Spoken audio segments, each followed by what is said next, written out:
Afghanistan. It is still unfolding right in front of our very eyes. Joe Biden and the Biden administration announced some time ago that they were accelerating the withdrawal from the country. And this was sort of something that was already put in motion by the Donald Trump administration. And so yesterday on the program, you may have seen me and some of you and some of the audience and some of the questions coming in sort of grappling with this idea, because people from my generation, we've been in Afghanistan more than half of our lives. I'm 35 years old and going on 36. And so for about 20 years of my life, we've been there in Afghanistan. I was a boy when 9/11 happened and all of the following war on terror stuff. And so people in my position have been scratching our heads saying, well, I thought that we were supposed to just get in there and kind of eliminate the terrorists, go get Osama bin Laden, get the people who attacked us, and then get back out of there. Fast forward 20 years, many of us are scratching our heads saying, what are we still doing there?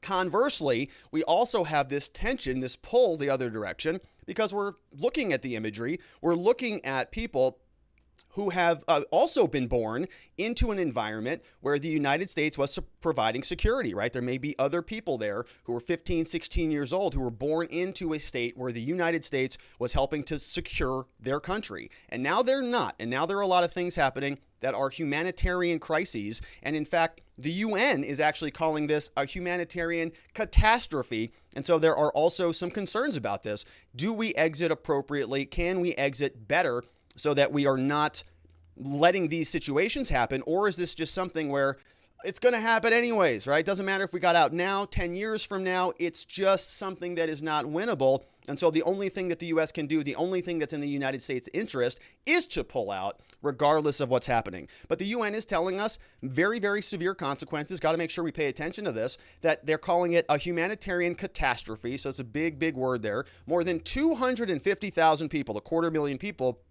been forced from their homes since May. That's 80% of them being women and children, right? Same sort of analogy we talked about yesterday. You know, what's happening now? If you're just a mom and your family and the Taliban is roaming through here, we've already heard stories that the Taliban is, basically pulling women out for sex slavery and for wives, and they are killing any, males who are not on board with their ideology. So very, very tragic what's happening. Many reported extortion are by armed groups. They're on the way. They're having to dodge improvised explosive devices along major roads. So thousands of people are rushing from rural areas to the capital, Kabul, and other urban centers. They're sleeping in open parks and in public spaces. And so it's not even possible for them to find shelter, says the UN. So we've seen this. We're going to get to some clips of Joe Biden, what he was talking about in July about this drawdown and about how it was supposed to go. And we can sort of, measure what we're seeing now against his predictions and see how he's doing. We do know that the U.S. is withdrawing. He gave them an August 31st deadline to get out of the country. And now they're going back in. So CNBC is telling us that 3,000 troops are now going back in to help get out. So 3,000 are going back in to evacuate Kabul. And it says that this is going to consist of 3 infantry battalions from the Marines, from the Army. They're going to go back over to the international airport within 24 to 48 hours. That was as of August 12th. That was from a Pentagon spokesman that we heard from yesterday. And I wanted to show you this clip of another gentleman who was on CNBC this morning over here with Shepard Smith. And he's a veteran. He was somebody who served over there in Afghanistan.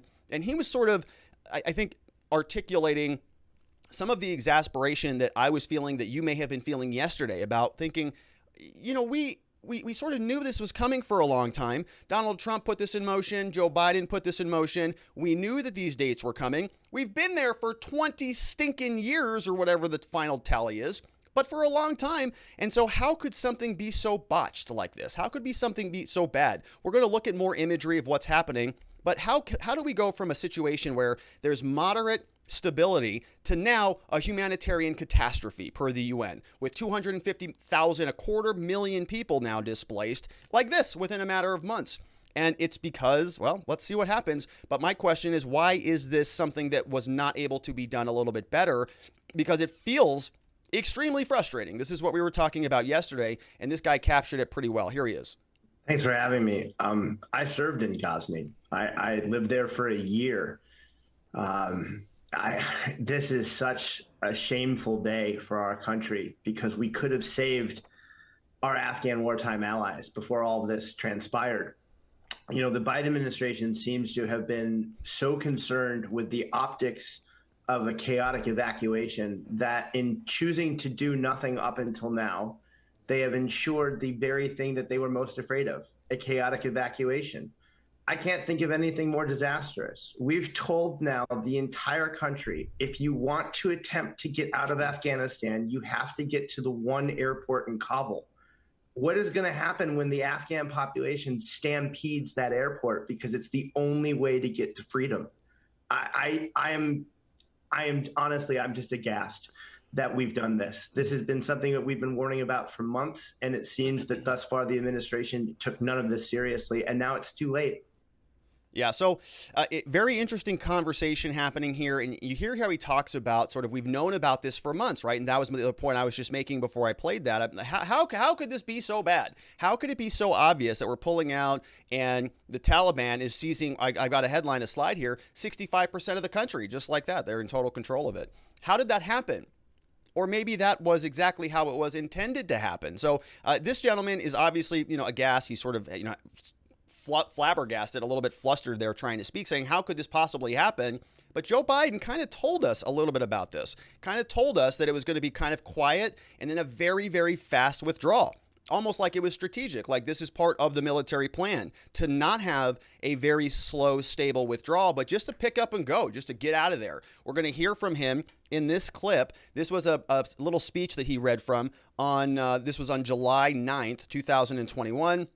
President Biden delivers remarks on drawdown efforts in Afghanistan. So you see here, drawdown remarks on our continued drawdown, ongoing security, humanitarian assistance to the Afghan national defense, and so on and so forth. So we have this clip. Now, this was on July 8th, and so I want to show you, I've got 3 different clips from him, and this is the first one. I want you to pay close attention to this little phrase that he says, speed is safety, right? Speed is safety. So in order to protect American troops, in order to protect our assets, the idea being that you go quickly, right? You just pull up and get out of there so that there is no time for a response or for anybody to interfere with your withdrawal. Here's what he was saying, describing that. When I announced our drawdown in April, I said we would be out by September, and we're on track to meet that target. Excuse me. Our military mission in Afghanistan will conclude on August 31st. The drawdown is proceeding in a secure and orderly way, prioritizing the safety of our troops as they depart. Our military commanders advised me that once I made the decision to end the war, we needed to move swiftly to conduct the main elements of the drawdown. And in this context, speed is safety. Huh? And thanks to the way in which we have managed our withdrawal, no one U.S. forces or any forces have been lost. Conducting our drawdown differently would have certainly come with a increased risk of safety to our personnel. Okay. So now you can see, right, the military personnel, the people that he was briefed on by, Jen Psaki said, nope, this was a very clear-headed decision, very clear-eyed was the language that she used, saying that, nope, we met with everybody. We knew exactly how this was going to go. And you heard here from Joe, speed is safety. We're going to go out of there quickly. We're going to pick up and roll on out of there. Now, you might say that this was intentional or something like that because he just justified it that way. But part of his plan that he just described wasn't sending back 3,000 more troops to go in for the orderly drawdown, right? It was orderly until it wasn't anymore. And now a bunch of troops have to go back, 3,000 of them to be specific, in order to secure the evacuation. So kind of missing the mark there a little bit, right? This is not an orderly drawdown anymore. This is sort of a chaotic catastrophe. It's a humanitarian crisis. As the UN said, 3,000 troops are going back. So in July, it did sound orderly, but it's not anymore. Now it's certainly problematic. And the speed is safety design element, or even the feature, you might say, that the military brass was apparently advising Joe Biden about, isn't working so well, is it? So we have another clip here from Joe Biden. This is where he's saying, and this clip, it's actually hard to disagree with him on this, right? Especially if you're somebody who is anti-war, you've got some questions about what we're doing over there in the Middle East, what we have been doing over there for most of my lifetime. And here's Biden. He just comes out and basically says something that's hard to disagree with. Here he is. As I said in April, the United States did what we went to do in Afghanistan, to get the terrorists who attacked us on 9/11 and deliver justice to Osama bin Laden and to degrade the terrorist threat to keep Afghanistan from becoming a base from which attacks could be continued against the United States. We achieved those objectives. That's why we went.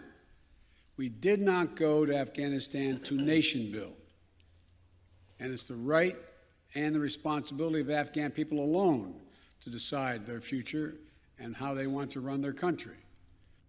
Right. And so we've been seeing that language a lot, even from many people who are conservatives, people who, who have been with sort of self-identified as Republicans for a long time are all asking themselves this, at least from the stuff that I'm seeing.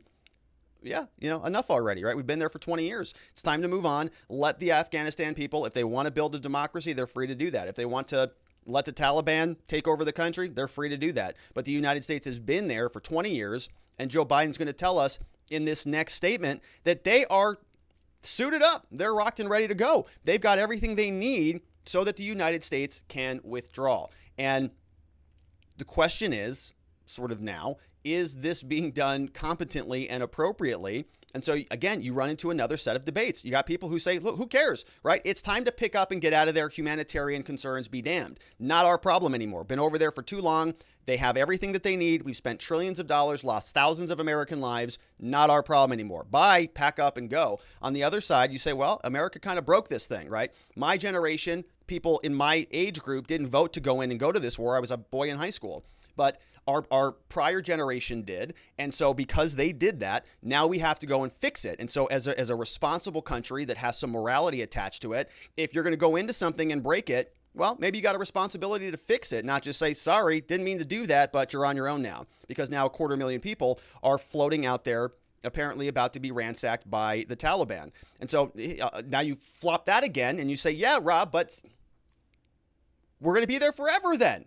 And so now you get this back and forth, the ping pong game, and around we go. So Joe Biden back in July was telling us that, Joe Biden was telling us back in July that the handoff was going to be pretty sufficient, that the Afghanistan army, they had 300,000 troops, they had modern weaponry, they had all the tools, Joe says, all of them, that they need in order to secure their nation. But it's up to the leaders. Here is Joe Biden from a couple months ago. Together with our NATO allies and partners, we have trained and equipped over nearly 300,000 current serving members of the military, the Afghan National Security Force, and many beyond that who are no longer serving. Add to that hundreds of thousands more Afghan National Defense and Security Forces trained over the last 2 decades. We provided our Afghan partners with all the tools, let me emphasize, all the tools, training, and equipment of any modern military. We provided advanced weaponry, and we're going to continue to provide funding and equipment, and we'll ensure they have the capacity to maintain their Air Force. But most critically, as I stressed in my meeting just 2 weeks ago with President Ghani and Chairman Abdullah, Afghan leaders have to come together and drive toward a future that the Afghan people want and they deserve. All right. So you heard him there, right? And the point of that, 2 points, right? On the first hand, you say, okay, right, a lot of money, a lot of troops, a lot of military spending, a lot of equipment, gear. They've got all the training, been there for 20 years. They should have, should have people who were born into this situation who are ready to stand up and fend for their country. Joe Biden specifically talked about the Air Force and the international community helping to ensure that they can be self-sufficient, 300,000 troops and so on. So very interesting, though. Today on Twitter, this person posted that apparently the Taliban just went over to the Afghanistan Air Force and just kind of took everything. Oh, that's ours now. And we're seeing a lot of this here at home. The CDC is saying, oh, those are our houses now. The Taliban is doing that as well. They're going around to all the different airfields and to the different military bases that were under control of Afghans, the Afghanistan democracy, and they're just taking it. And the people who were on the side of the Afghanistan democracy, the new country, are just flopping sides, just jumping right back over to join the Taliban. Here on Twitter, we can see for the first time, now this is breaking, right? Who knows who this came from, but this is a nice video, and this is being posted all over the place. Lots of videos like this. It says, for the first time, the Taliban fighters have deployed aviation. In this footage, the crew from one of the Mi-17 helicopters from the Afghan Air Force, which went over to the side of the Taliban, is now transferring militants in Afghanistan. So you can see this. Apparently, my face was covering that. You can see that there. Apparently the Taliban is now, they just went over to the Afghan Air Force Base and just said, oh, can you fly that? Great, you're on our team now. You're now a Taliban pilot. Get that airplane going. Get that helicopter up in the sky. We got to go pick up our homies down there in the other part of the country. And so this is what it looks like when that's happening.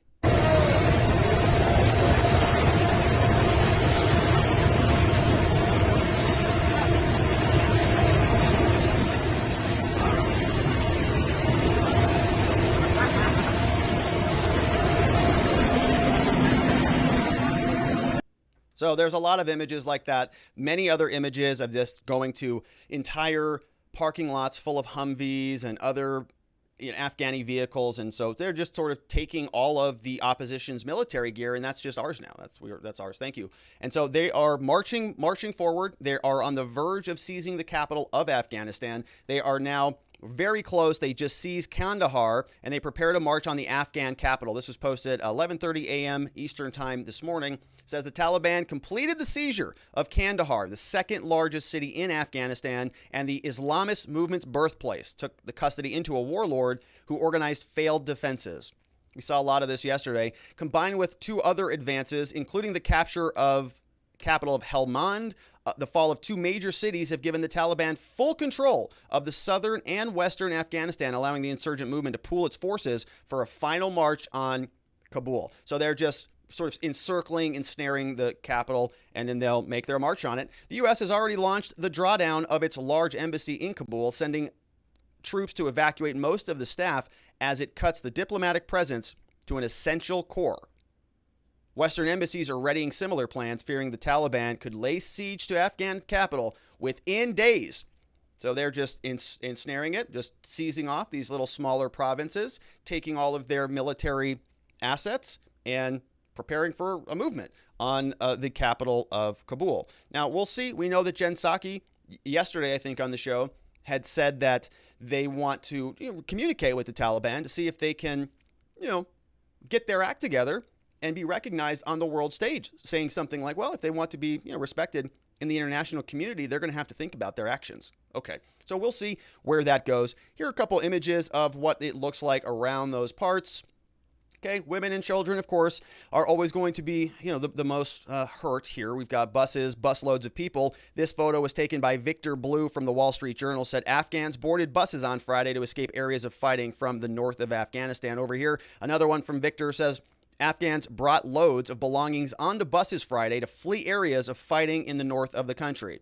Right? So people just packing up all of their stuff in sheets and bags and just, loading them up on buses. The capture of Kandahar is by far the most significant victory for the Taliban, said an analyst from the International Crisis Group, said that in the minds of the insurgents, it symbolizes the return of the Islamic Emirate that was proclaimed by Mullah Omar. We have a female university student, just barely escaped Kandahar on Friday, said the city was taken with no resistance.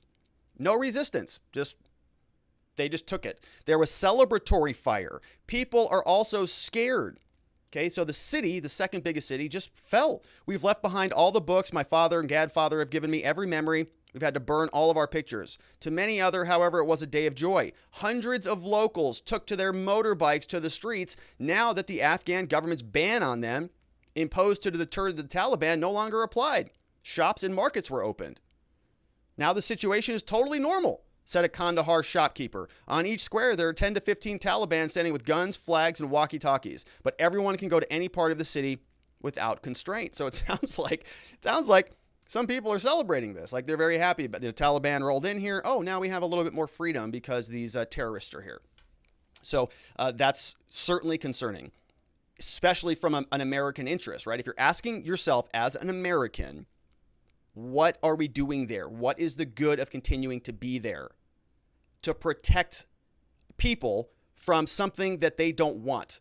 Taliban comes rolling into Kandahar, celebratory shots, celebratory fire, cries of joy, situation's normal. We can get back to the way we want to live. Okay, if you want to live that way, if you want them standing on the street corner with guns, seizing your women and doing all of that stuff, well, that's your prerogative. The U.S. has no business being there if that's what you want. If you're going to shout for joy, pull on out of there. Good luck to you, is sort of the response. We also have this smoke rises now after fighting between the Taliban and the Afghan security personnel in Kandahar. So you can see that, right? Looks like total madness. The Taliban launched their offensive soon after President Biden said in April that all U.S. forces would leave by September 11th, in some weird anniversary that they then accelerated to now August 31st because they didn't want to have that anniversary on the day of our national mourning. Goodness, what a boneheaded thing to do, but they did it. Implementing the agreements that the Trump administration struck with the Taliban in February 2022. Though some American troops remain in the country and the U.S. Air Force does its strikes, the Taliban has been able to overwhelm Afghan security forces with a speed that stunned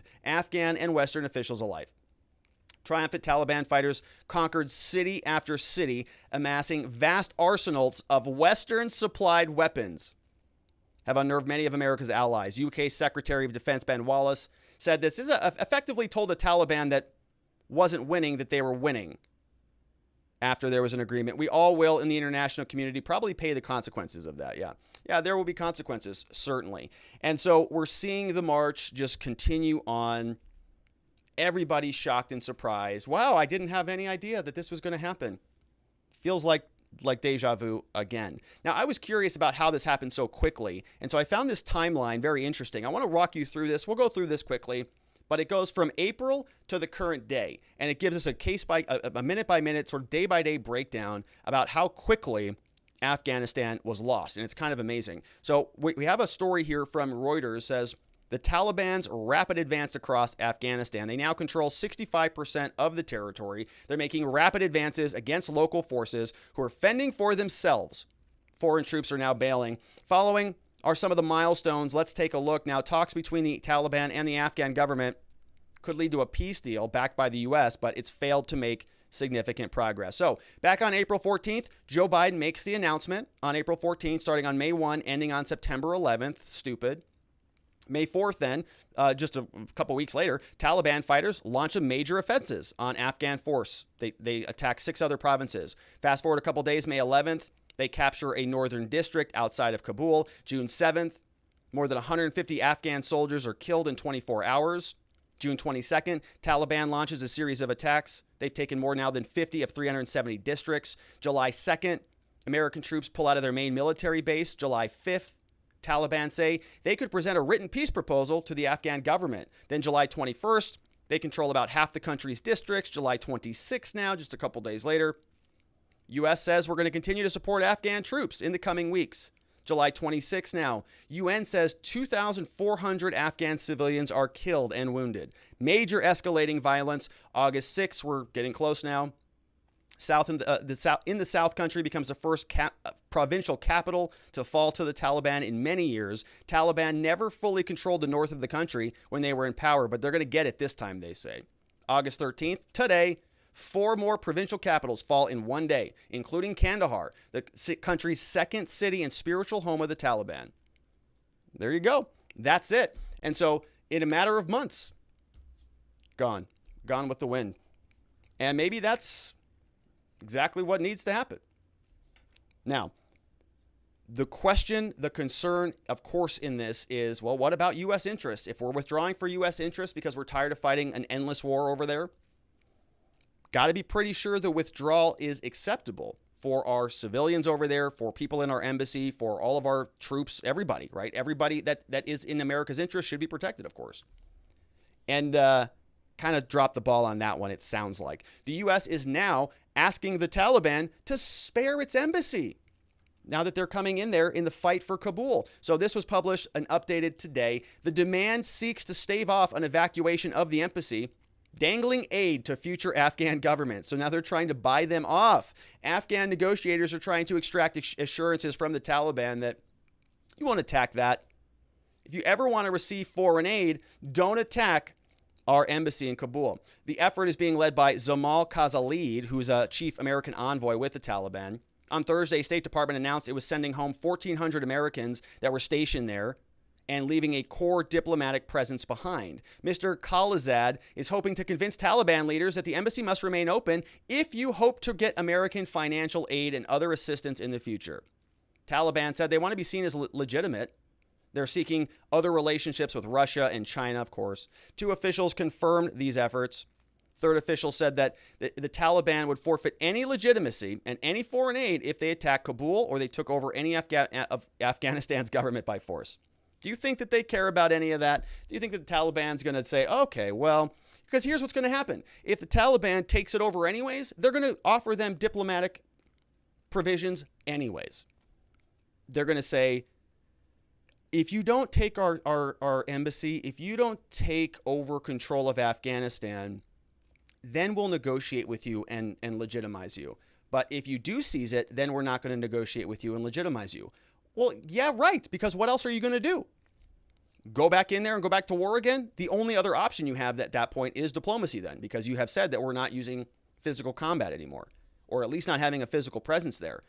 So you kind of tie yourself in your hands there a little bit, but at the same time, it's been 20-something years. If the Afghanistan people don't want to fight for their own country, why the hell do we want to do it for them? All right, let's take a look at some questions from watchingthewatchers.locals.com. And I think we had a super chat come in. Let's get to that real quick. I saw Ryu Corito says, I'm a Marine. We shouldn't force them to do something they didn't want to do. When they just give up and run away without a fight, then we shouldn't spend more time and money there. Yeah, I think that's a good point, right? Look. You can teach a man to fish, but if he doesn't want to fish, then what's the point of teaching the man to fish, right? He's on his own. He can figure out his food on his own. We tried, been there for a long time. The United States cannot be a repository for all of the world's pain and suffering. It can be connected to American interests, but if there are no longer American interests, what are we doing it for? Great point. Thank you for that, Ryu. Appreciate your service. Thanks for chiming in here on the show today. Let's take a look at watchingthewatchers.locals.com. We've got Dreary or Spider here says, honest question, do we know the details about how Trump planned to exit Afghanistan had he gotten a second term? Curious how he would have handled it differently. I don't know, but, Trump's response to a lot of the international stuff has always been extremely heavy-handed, right? I mean, he took out that, what was that guy's name? The Iranian general was just sitting at an airport. Hey, what's going on? I can't wait to kill some infidels. And then suddenly that was the end of that. He had a bad day that day. Right? And everybody was freaking out about that. Donald Trump's going to start World War III. And that never happened. And we also saw a lot of the ISIS problems and all of those beheadings and burnings and all of those things that we were seeing every day during the Obama administration all kind of went away suddenly, right?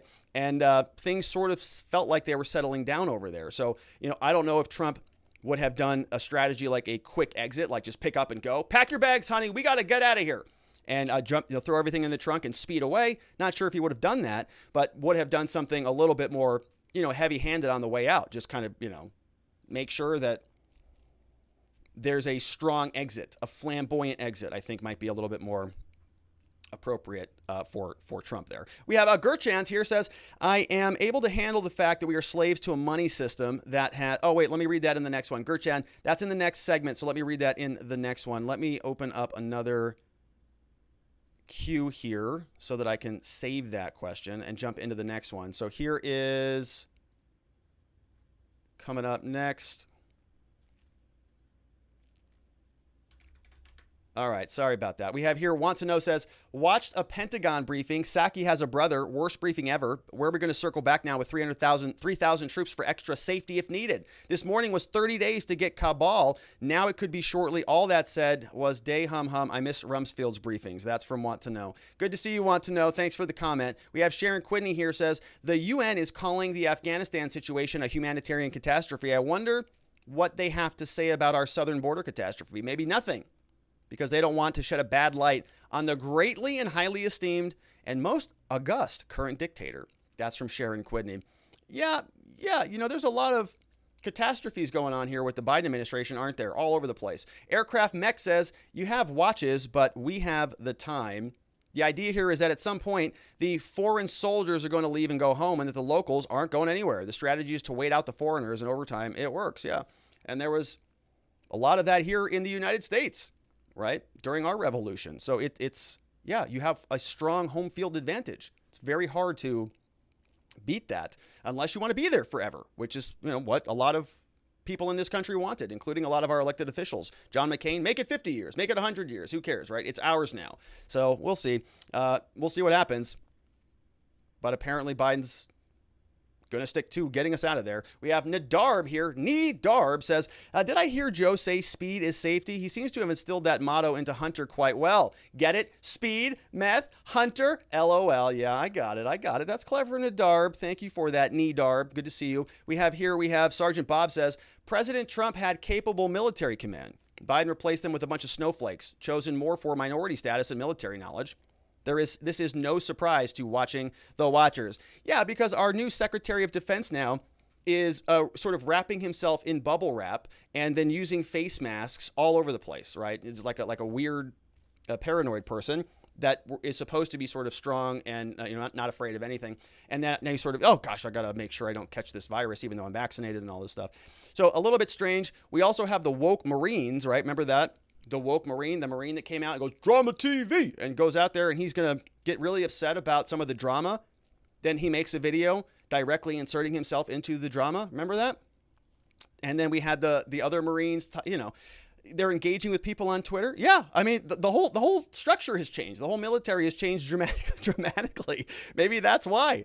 Because they're all concerned about foo-foo feelings and not really anything about crushing your enemy and handing off things in a very, strong way. We have Angie in here, says, I came across a piece about Václav Havel, a political dissident under Soviet Union, who suggested a tactic to fight a totalitarian regime called parallel structures, where any form of organization, business, institution, etc. would exist physically within a totalitarian society, but morally outside of it.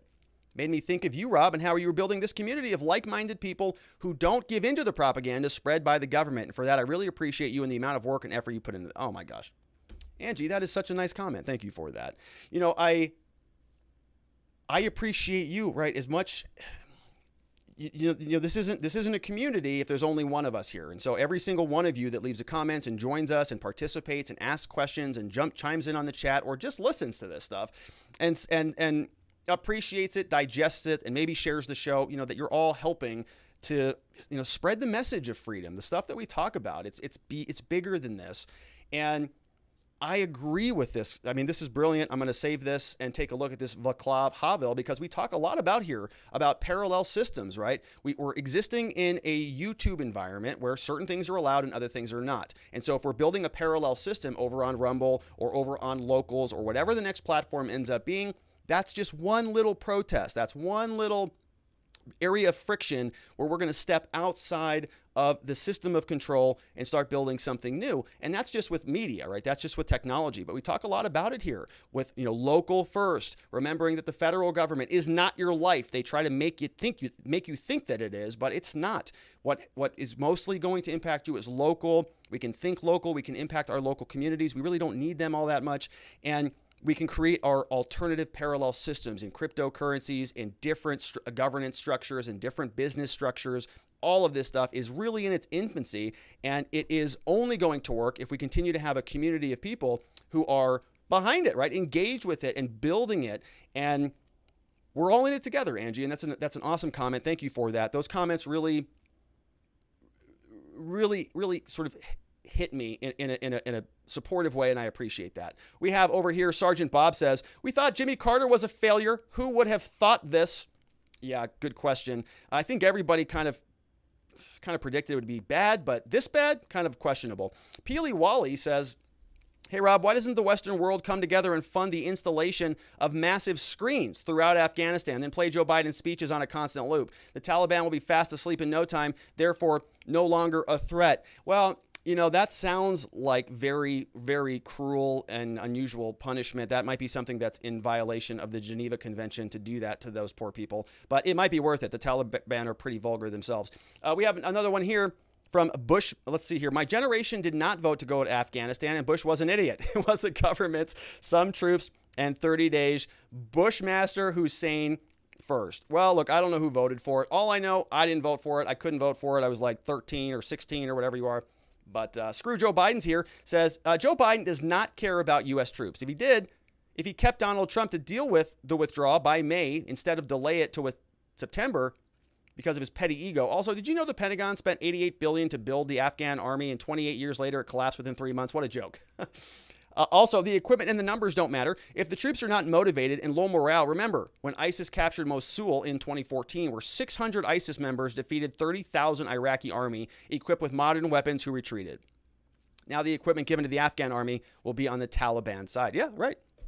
You can teach a man to fish, but if he won't do it, what can you do? And what's the point of teaching him? There are other people where you can focus your efforts. Sharon Quidney says, oh, please, our allies in the UN are as useless as the Supremes. They just want us to pick up on the tab of everything. They revile us for doing anything, then revile us for doing nothing or pulling out. It's just a matter of time until the Taliban attack us or one of our, quote, allies again, right? And then the system of the perpetual war just kicks right back into gear.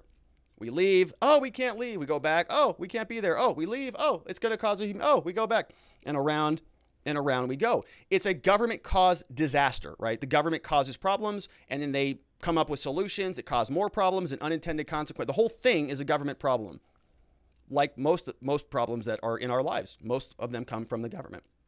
We have here, Vienticus Prime says, I'm sure this all has nothing to do with how a few months ago the U.S. leaving bases without notifying the Afghan army beforehand like they were supposed to, or Afghan militaries, or at least people dressed up as Afghan military, handing supplies over to the Taliban, or at least people dressed up like the Taliban shortly thereafter. Who knows what's going on?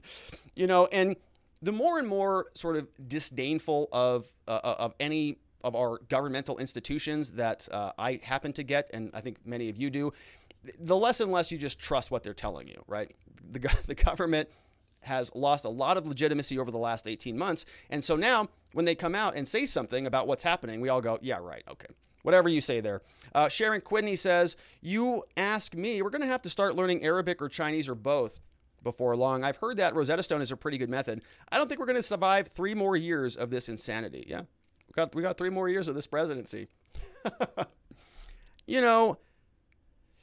Probably Chinese, if I had to guess. That sounds like it would be. We have G. Darb is here, says, we have to remember that a lot of people, this could easily be propaganda. There are a lot of very wealthy, highly connected people who are missing out on lots of cash by this move. So you got to be careful believing these things, especially knowing how easy it is to create these and manipulate people. Yeah, you're right, G. Darb. I think you're right about that, right?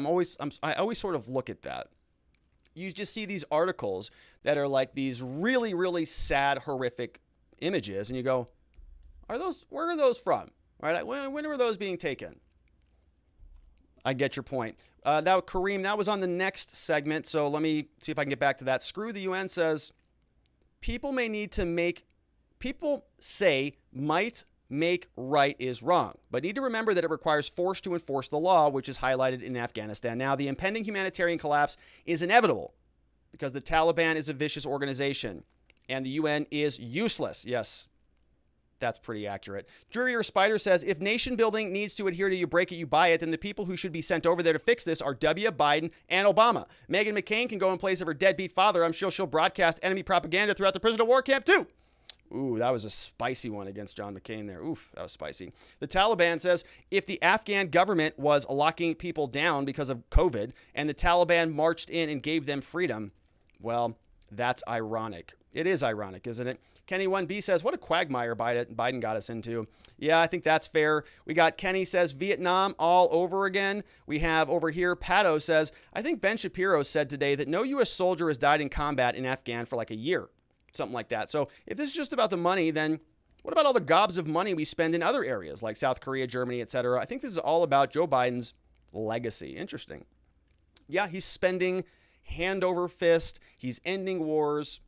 Maybe he's trying to, have some victories. He's not getting many of them domestically, as we know. 3 Girlie says, so much for not negotiating with terrorists. Why would we ever give them aid? Seems totally pointless and a waste of money. On Tucker last night, a guest said, instead of filling potholes in our infrastructure over the last 20 years, we were making potholes in third world countries. We spent $1 trillion over 20 years and now have created the Taliban Air Force. Seems so pointless to nation build in countries that don't want that way of life. We should have stuck to the goals of killing the bad guys and leaving. Yeah, 3 Girlies, I think you're right about that, right? You either do your job or, well, we'll see. All right, Jen Psaki's here. Says that Jen Psaki is a joke. The Taliban, respectable. Your respectable work on the international community.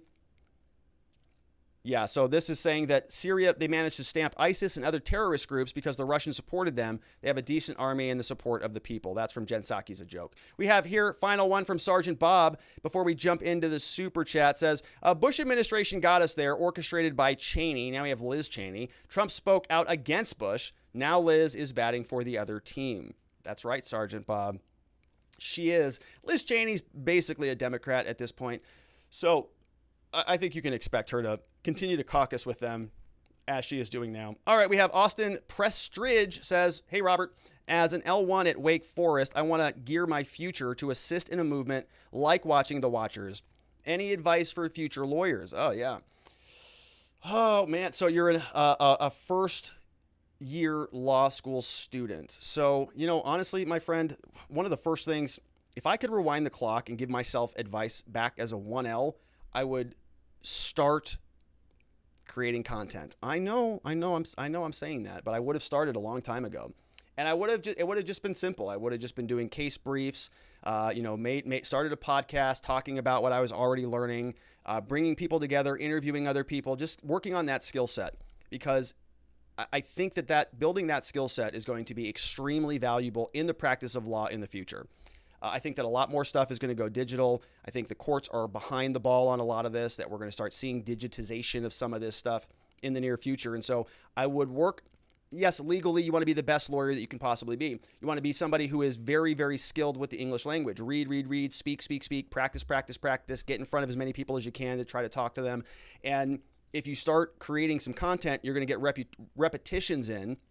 Part of the reason I do this show is because it's like going to the gym. It's like working out my mind, practicing my extemporaneous speaking, being able to articulate thoughts on the fly. It's practice every day. I have a lot of fun. I learn stuff. And so I am sort of creating a system that enables me to improve myself. And if you can build something like that, I'm sort of figuring this out now, 10 years later than I should have. But if I would have started that as a younger man, I would have been able to provide more value earlier. And so if I was a first 1L or something like that, I'd be thinking about that in a big way. Doesn't matter where you want to go, or if you start, building a community, building an audience, articulating your thoughts, putting them out into the world, it's scary. You're going to get a lot of criticism, but it's going to enable you to practice and get better at it. And then in the future, when you graduate and you're going and applying for a job, you've got that as a fallback. You've got this skill set that will set you apart from any of the other lawyers. I'm not saying don't be a great lawyer. You got to pass the bar, do well on your exams, and crush it in school. But you can do that while having fun and while speaking out and while standing for a cause. The book I recommend on this is Your Stand is Your Brand by Patrick Entempo. Will help you philosophize what is your brand? What are you standing up for? Why do you want to be the lawyer? What do you want to advocate on? And that will give you some framework for it. Great question. Good luck. Let me know if you need any help with anything else. Shoot me an email or connect with me elsewhere. Good to see you, Austin, and thank you for that support. A couple other questions from watchingthewatchers.local says, you mean to tell me, NY Renal MD says, come on, you mean to tell me that those trillions, no low jack or quick kill switch on any of the vehicles? I learned to put those in when I was in high school. Come on, John McCain. So saying that they took our Humvees, but they didn't put a low jack in there? No kill switch? Seems kind of amateur hour. We have here from Vienticus Prime says, check out Lawrence Wilkerson. He's a former Army lieutenant colonel that worked under Cheney when this war machine was pushed out. He speaks out against it. Yeah. Vienticus Prime. Great questions. All of those came over from watchingthewatchers.locals.com. And thank you to the super chats from Austin and Ryu. Appreciate all of those as well. Thanks so much for watching. Before you head out, I want to just remind you that I am a criminal defense lawyer here in Scottsdale, Arizona, where my team and I, we've got a long history of helping good people facing criminal charges to find safety, clarity, and hope in their cases and beyond that in their lives. Our phone number for a free case evaluation is 480-787-0394. You can also find us online at www.rrlawaz.com. We can help with any type of criminal charge in the state of Arizona. Things like DUI, drug offenses, misdemeanor offenses. And we can also help with clearing up old case records, like expunging cases or making sure that you can restore your rights so that you can vote again or possess a firearm again or apply for some other federal benefits. We can remove mugshots off the internet. Basically, anytime that you or somebody you know or love is in trouble with the law in the state of Arizona, we have an amazing team of people. We would just love the opportunity to help. And our phone number, of course, 480-787-0394.